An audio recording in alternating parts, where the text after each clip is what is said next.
programme vous est offert par Illico Cash.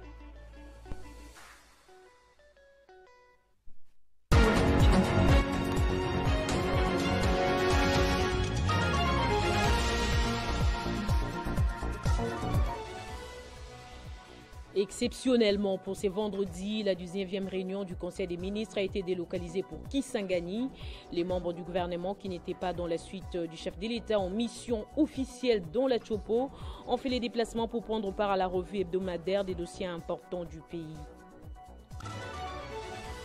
Comment faire découvrir les dernières nouveautés en matière des formations et l'expertise congolaise? Le gouvernement qui tient à la révolution de ces secteurs a ouvert les portes de la foire de la formation professionnelle ce vendredi à Kinshasa, à suivre tout à l'heure.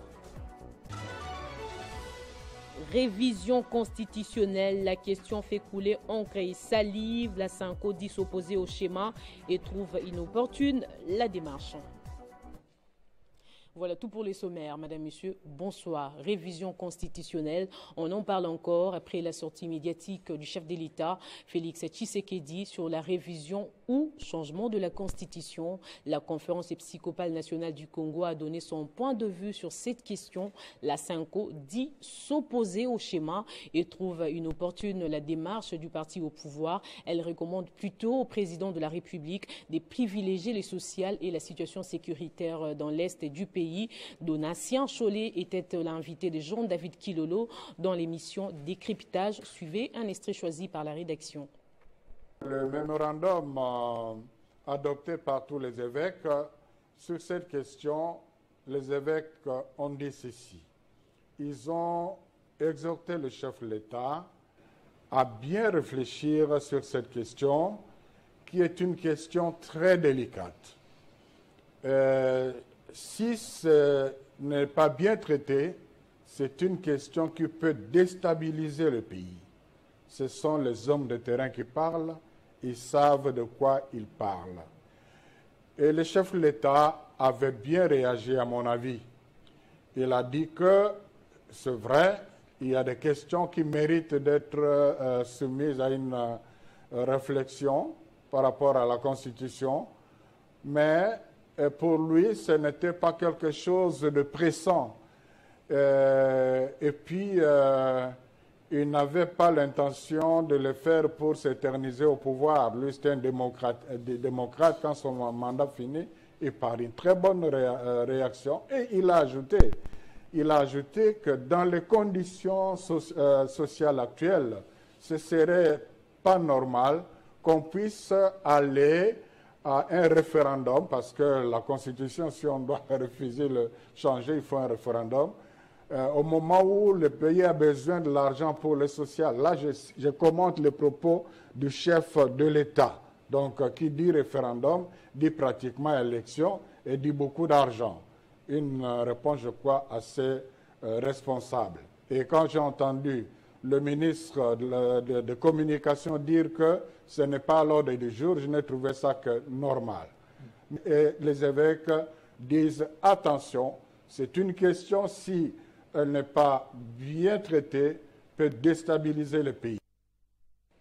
C'est à Kisangani, chef-lieu de la province de la Tchopo, que s'est tenue la 19e réunion du Conseil des ministres ce vendredi, présidée par le chef de l'État. Plusieurs questions ont été abordées au cours de cette réunion, notamment la situation épidémiologique, sécuritaire et humanitaire sur toute l'étendue du territoire national. Nous y reviendrons avec force détail dans nos prochaines éditions. Et le ministre du Travail et de l'Emploi séjourne depuis ce vendredi à Kisangani, chef-lieu de la province de la Tchopo. Ephraim Akwakwa a participé à la réunion du Conseil des ministres présidée par le président de la République. À son arrivée, il a été accueilli par les cadres militants et militantes de son parti politique FDCA et ceux de l'Union sacrée de la Nation.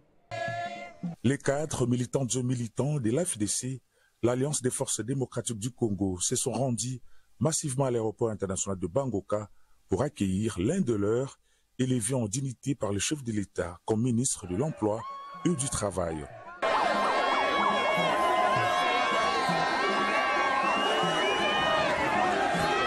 Ephraim Akwakwa Nametou est à Kisangani, chef-lieu de la province de la Tchopo, pour une mission de travail celle de participer à la réunion du Conseil des ministres qui avait été présidée par le chef de l'État, Félix-Antoine Tshisekedi Tshilombo. Mais bien avant, le ministre de l'Emploi et du Travail s'est rendu au siège fédéral de l'FDC et alliés pour communier avec le militant de militants qui ne se sont pas rendus à l'aéroport international de Bangoka.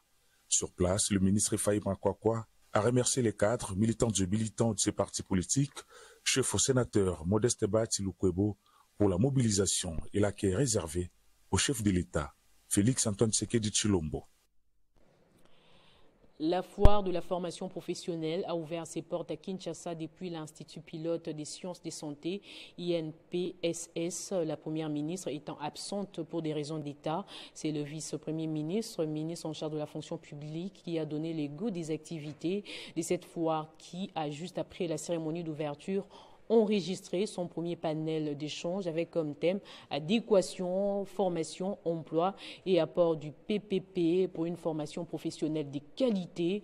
Plus de 4000 visiteurs ont déjà profité de cette opportunité pour découvrir les dernières nouveautés en matière de formation et l'expertise congolaise.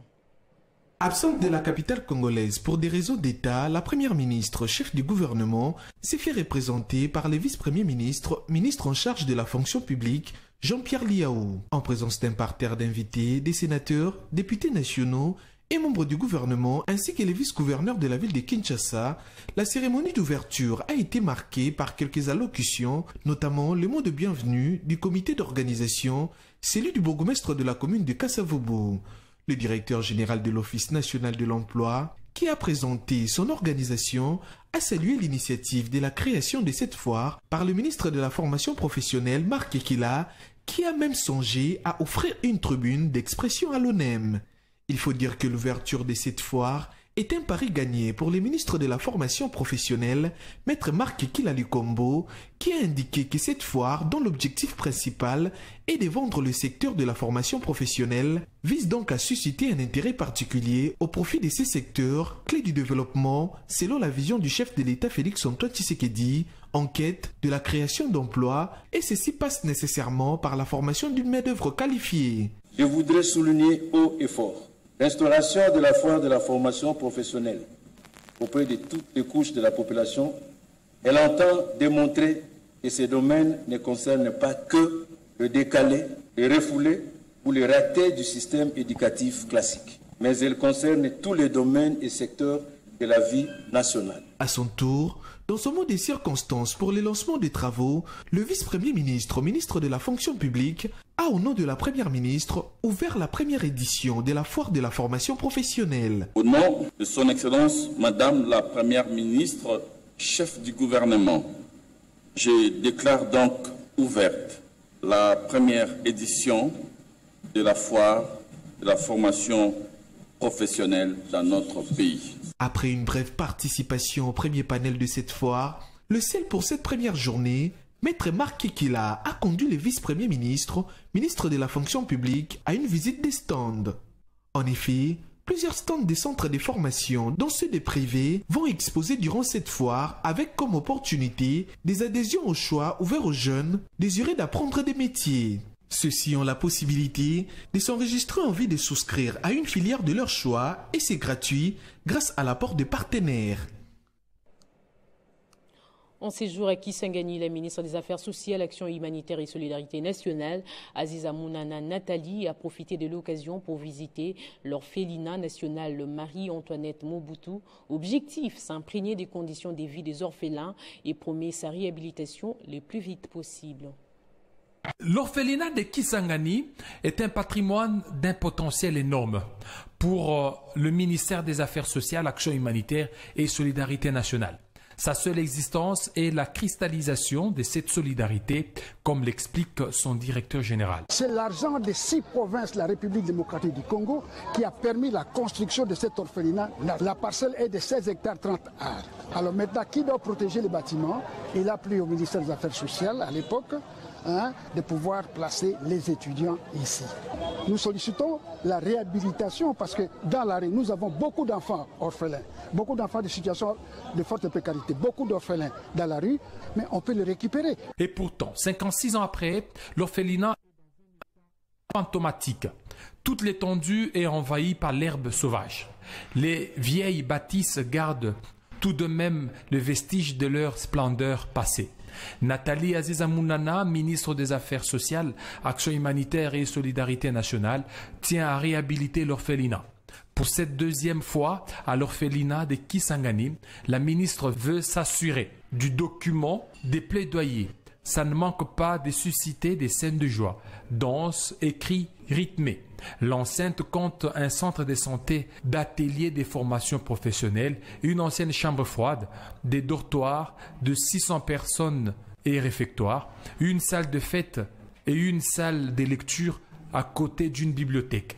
En pleine ville de Kisangani, les spoliateurs font peur au directeur général même s'il détient tous les titres de propriété, connaissant les génies qui portent ces prédateurs fonciers. Mais la détermination et l'engagement de la ministre des Affaires sociales, Action humanitaire et solidarité nationale, Azizamounana Nathalie, donnent au directeur général de l'orphelinat de Kisangani une ferme foi en l'avenir.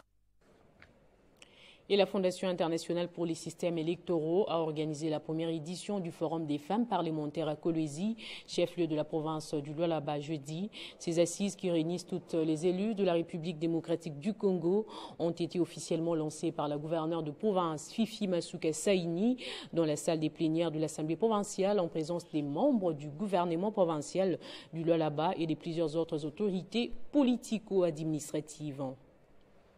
La ville de Kolwezi, chef-lieu de la province du Lualaba, a été la capitale des femmes élues de la 4e législature réunies au premier forum national des femmes élues en République démocratique du Congo qui a ouvert ses portes ce jeudi. Bien avant la session proprement dite, la gouverneure des provinces Fifi Masuka Saini a eu les privilèges d'échanger avec ses hôtes sous la direction de la rapporteure adjointe de l'Assemblée nationale Dominique Munongo Inamizi dans la salle de conférence du gouvernement des provinces.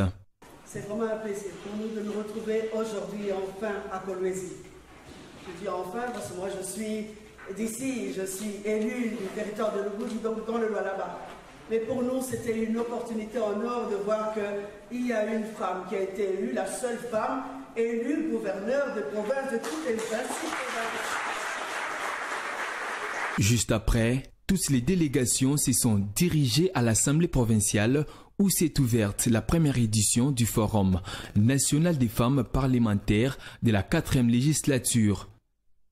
Dans son mot d'ouverture, la gouverneure du Lualaba, Fifi Masuka Saini, s'est dit très honorée du choix porté sur sa province et salue l'initiative qui vise à redynamiser les questions du genre. Je déclare ouvert ce premier forum des femmes élues en République démocratique du Congo au Lualaba. Ce forum est co-organisé par ONU Femmes et la Fondation internationale pour les systèmes électoraux.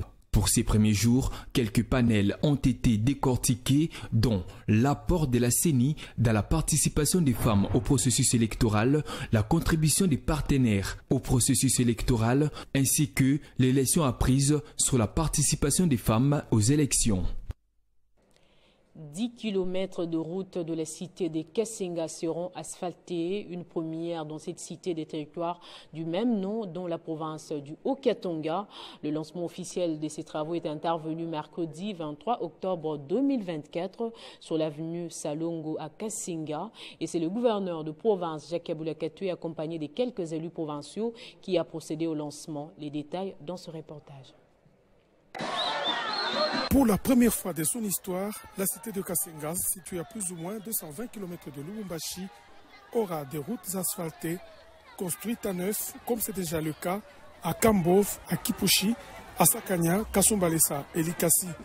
Mobilisés et motivés pour ce projet si important pour la cité, des milliers d'habitants avec des militants des partis politiques, dont la RDF en majorité, ont réservé un accueil sans précédent au gouverneur Jacques Kabula Katwe, qui était accompagné de quelques élus provinciaux. Après les mots de bienvenue de l'administrateur du territoire de Kasenga, le gouverneur Jacques Kabula Katwe a dans un court message rendu hommage au président de la République, Félix-Antoine Tshisekedi Tshilombo, qui tient à l'exécution rapide de la route Tchaloué-Kasenga, avant de rappeler à la population de Kasenga qu'il vient concrétiser sa promesse faite lors de sa visite de travail à Kasenga il y a peu. Président de la République. C'est au président de la République, Fachi Béton, que je dirais merci.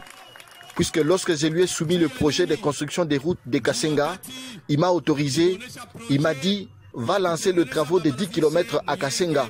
10 km pour Kasenga. Par la suite, aux commandes de cette pelleteuse, sous les acclamations de l'assistance, le gouverneur va lancer symboliquement les travaux des 10 km des routes. Les avenues Loapula, de l'hôpital, Salongo et de la douane, des artères principales de cette cité, sont concernées par ces travaux qui s'inscrivent dans le cadre du programme de 150 km à réaliser à travers l'ensemble de la province sur une année. L'événement est historique, il s'agit d'une première et la population le sait. Sentiments et mots partagés par l'honorable Samuel Kilolo Yumba, élu du territoire de Kasenga. Nous confirmons aujourd'hui en tant qu'élu de notre territoire de Kasenga que Jacques Kiaboula Katoué, c'était un élu, un ange que Dieu a envoyé pour sauver cette population. En signe de reconnaissance, les autorités traditionnelles du territoire de Kasenga et la représentation de la société civile ont rédigé et lu un mémo de remerciement au gouverneur Jacques Kiaboula Katoué et lui ont remis quelques présents. Et le gouvernement provincial du Sud Kivu a réceptionné un lot important des engins destinés aux riziculteurs de Walungu, ceux de la plaine de la Ruzizi et des Fizi. Ces équipements vont aider à renforcer la production des riz et réduire la dépendance alimentaire liée aux importations. Cet investissement s'inscrit dans une dynamique visant l'autosuffisance alimentaire et la promotion du développement économique des populations locales à Mani, à Limassi. Des motoculteurs ordinaires, des motoculteurs flottants, des remorques pour fixation à un motoculteur, des transplanteurs, des batteuses mobiles ou encore des calibreuses de riz. Voilà autant d'équipements destinés pour la mécanisation des riziculteurs, ici des brigades de Nyangezi, à Walungu, Bouegera et Sangue, à Uvira et Fizi. C'est le ministre provincial de l'Agriculture et Sécurité alimentaire, Maître Didier Kabi, représentant le gouverneur du Sud Kivu, Jean-Jacques Pouroussi Sadiki, empêché, qui a réceptionné et distribué ces équipements agricoles aux représentants des riziculteurs, encadrés par l'organisation Ricolto, dans le cadre du projet intégré de croissance agricole dans les Grands Lacs, Picagel. Cet investissement en matériel de mécanisation témoigne de l'engagement fort du gouvernement congolais à renforcer les capacités des riziculteurs et à booster la production agricole pour parvenir à apporter notre propre contribution à l'autosuffisance alimentaire. Pour sa part, l'ingénieur Lambert Loutete, représentant du coordonnateur du projet Picagel, Damas Boulouboulou, empêché, a salué les efforts du gouvernement congolais et souligné les premières réussites de ce projet, notamment la distribution des semences de qualité et les formations dispensées aux riziculteurs. Cette initiative a, selon lui, permis d'améliorer la qualité du riz produit localement, dont le riz labellisé Nyange Nyange, devenu célèbre au Sud Kivu. Il était difficile qu'on puisse connaître l'envol dans cette production du riz. Ce qui a fait qu'un effort a été fait. Comme vous allez le constater, nous avons reçu ces lots importants de matériel. Le Picagel, projet phare du gouvernement congolais, financé par la Banque mondiale, continue de jouer un rôle déterminant dans le développement agricole de la région, particulièrement dans les territoires d'Uvira, Kabare, Fizi et Walungu, grâce à des partenariats avec des organisations comme Ricolto qui promeuvent la chaîne de valeur riz. Il n'existe pas de comités nationaux de l'association socio-culturelle Luanzo Luamikuba. Le sel et le vrai reconnu légalement est investi par le pouvoir coutumier de maire. C'est lui dirigé par le docteur Gabriel Kapia-Moukia et qui a d'ailleurs reçu la bénédiction du grand chef Sa Majesté Mathieu Pandé. Toute autre information contraire est nulle et de nul effet, affirme-t-il. Le comité national de l'association socio-culturelle Luanzo Luamikuba, dirigé par le docteur Gabriel Kapia-Moukia, est l'unique comité reconnu par les fils et filles de l'espace sangaphone. Il a été élu légalement en présence des notables de la communauté et devant les 50 chefs coutumiers de 2 chefferies connus et établis de l'espace sangaphone, sous la bénédiction coutumière du grand chef, Sa Majesté Mathieu Mpande, au village Kabongo et de tous les esprits de la cour royale pour honorer le comité.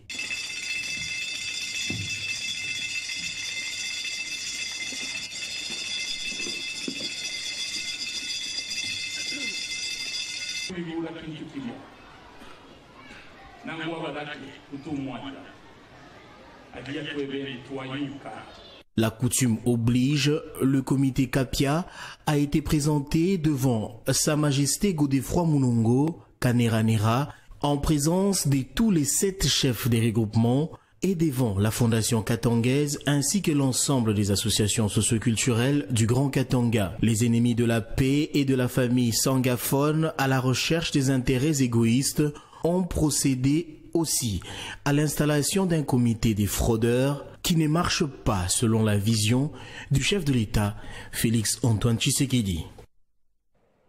Et pour finir, prenons la clôture de l'atelier de renforcement des capacités des journalistes et communicateurs des radios et télévisions du territoire des Lubudi à l'initiative du chef d'antenne de l'Union nationale de la presse du Congo, UNPC Lubudi, Alain Kanda. Un atelier rendu possible grâce à l'appui financier et technique de la Fondation Dominique Munongo Inamizi.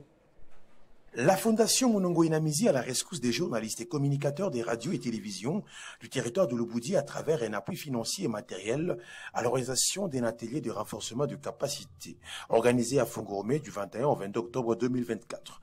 Pendant 2 jours, les professionnels des médias venus de tous les territoires de Lubudi ont été outillés sur plusieurs matières, notamment les codes éthiques et déontologie du journaliste, l'organisation et fonctionnement de l'UNPC, une matière qui a été soigneusement dispensée par la 2e vice-présidente nationale de l'UNPC, Marianne Moujengiave, qui, par la suite, a remercié l'honorable rapporteur adjoint Dominique Munongo Inamizi, président de la Fondation, pour son soutien à la tenue de cet atelier. Honorable Inamizi, je vous dis sincèrement merci, lui qui a accepté d'appuyer financièrement cette activité. J'ai compris et je comprends qu'elle a le souci de la presse. Ces journalistes et professionnels des médias ont également enrichi leurs connaissances sur l'usage des médias sociaux pour une presse responsable. Présent à cet atelier, le coordonnateur provincial de l'UNPC Lualaba, Narcisse, a félicité le président de la sous-section de l'UNPC Fongoromé, Alain Kanza, pour l'initiative. À travers son message diffusé de l'honorable Dominique Munongo Inamizi, qui du reste a encouragé ces journalistes à faire désormais la différence dans l'exercice de leur profession. Moi, mon souhait, mon rêve était de voir que dans le territoire de Lubudi, qu'il y a de vrais journalistes ou des communicateurs. Et donc, c'est avec plaisir, sincèrement, que je vous souhaite que vous ayez vous êtes bien approprié de toutes ces leçons apprises et que vous puissiez faire la différence maintenant. Dans tout le Lualaba, que je puisse dire que non, le territoire de Lubudi a des vrais communicateurs, des vrais animateurs. L'atelier de renforcement de capacité a été ponctué par la remise de brevets aux participants. Une information des dernières minutes avant de se quitter, l'entreprise minière Chemaf est victime d'un envahissement de son site minier de Dianda. Ce site est situé à quelques kilomètres de la ville de Kolwezi, dans la province du Lualaba.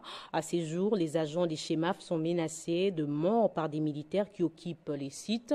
Chemaf accuse 2 généraux des FARDC d'être derrière cette situation. Alors que le chef de l'État, Félix Antoine Tshisekedi Tshilombo, déploie des efforts surhumains pour assainir les climats des affaires en République démocratique du Congo, certaines personnes se sont lancées dans une entreprise funeste pour saper les efforts du premier des citoyens congolais. L'une des dernières victimes, c'est l'entreprise minière Chemaf dans la province du Lualaba. Son site minier de Dianda, enregistré sous PE 2350 et 259, est envahi par des sujets chinois. Selon Chemaf, des sujets chinois ont débarqué sur ces sites sans aucun titre ni contrat. Ils se disent couverts par 2 officiers supérieurs de l'armée congolaise. Cette situation, qui n'a que trop duré, a littéralement paralysé les activités des Chemaf SA sur les sites Dianda, situés non loin de la ville de Kolwezi. Les protégés de 2 généraux se livrent à un pillage systématique de minerais aux grandes dames de 7 investisseurs dont le respect des obligations fiscales envers l'État congolais n'est plus à démontrer. Le site d'Ianda, dont Chemaf SA détient un contrat d'amodiation depuis 2010, est à ce jour entouré par des militaires qui menacent d'ouvrir les feux sur les agents du géant minier, rapportent plusieurs agents de Chemaf qui ont subi ces menaces. À en croire Chemaf, les militaires qui occupent ces sites à l'insu de la police de mines disent agir sous ordre des 2 généraux, dont l'un est basé dans le Haut-Katanga et l'autre à Kinshasa, Insight Chemaf SA. Face à cette situation et pour préserver des centaines d'emplois, Chemaf SA en appelle à l'implication du chef de l'État qui a fait de la création d'emplois des jeunes une priorité des priorités. Ces genres de pratiques n'ont qu'une seule visée, chasser les investisseurs de la RDC afin de faire échouer le président de la République qui a remué ciel et terre pour convaincre les investisseurs à investir en République démocratique du Congo. Place au rappel des titres à présent. Exceptionnellement, pour ce vendredi, la 19e réunion du Conseil des ministres a été délocalisée pour Kisangani. Les membres du gouvernement qui n'étaient pas dans la suite du chef de l'État en mission officielle dans la Chopo ont fait les déplacements pour prendre part à la revue hebdomadaire de dossiers importants du pays. Comment faire découvrir les dernières nouveautés en matière de formation et l'expertise congolaise? Le gouvernement qui tient à la révolution de ces secteurs a ouvert les portes de la foire de la formation professionnelle ce vendredi à Kinshasa.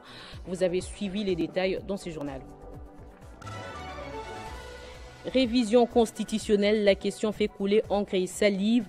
La Cinco dit s'opposer au schéma et trouve inopportune la démarche. Ainsi s'achève complètement ce journal. Merci à tous de nous avoir suivis. L'actualité se poursuit sur les www.tele50.cd et sur notre chaîne YouTube Banamboka Congo.